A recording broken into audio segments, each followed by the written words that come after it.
प्रवासी भारतीय दिवस शेष हो जाइछि। राज्य में प्रथम थर पर प्रवासी भारतीय दिवस 3 दिन धरी भुवनेश्वर में अनुष्ठित होइथिला। जदि देखिबा भारतीय प्रवासी दिवस पूर्व राजधानी को एक नुआ बहु भली सजै दिया जाइथिला। एमिति कोनोसी कांथ किंबा कोनोसी ओवरब्रिज कोनोसी घर नाही जेउठी सरकार तरफरु रंग दिया जाय नथिला। राजधानी को पूरा चकाचक कर दिया गला। डबल डेकर बस मध्य गड़िला एवं खाद्य रहिबा सबुथिरे कोटी कोटी टंका सारीदेले राज्य सरकार।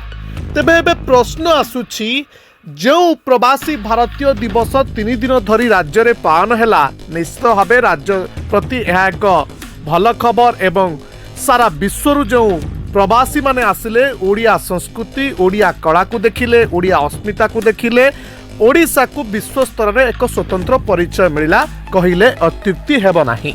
किंतु कथा हेउछि, जो समय चाषीटीए निज फसल नष्ट होइतिबा दुखरे रहिछि, जो समय चाषीटी आत्महत्या करुछि, राज्य जो समय अहेतुक दरदाम वृद्धि होउछि, राज्य में जो मध्यवित्त गरीब लोक माने रहुछंती दुई ओली दुई मुठा खाइबा को पाउनाहांती, ठीक सही समय राज्य सरकार 125 कोटी टंका राजस्व सारी प्रवासी भारतीयों पछरे सारीदेले।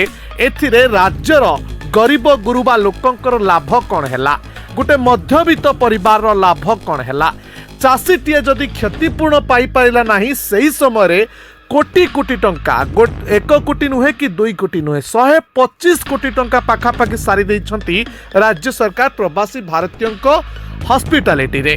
किंतु कथा हेउछि, सरकार ए जो टंका सारिले चाषी गरीब खटिकिया मूल्यांक पछरे जदि सारी थांते, हुए तो ए सरकार को ओडिशावासी आउ टिके अधिक भल पाई थांते। समय कहिबो राज्य सरकार को ए कार्य साधारण जनताटीए केमती ग्रहण करुछि। रिपोर्ट विश्व खबर।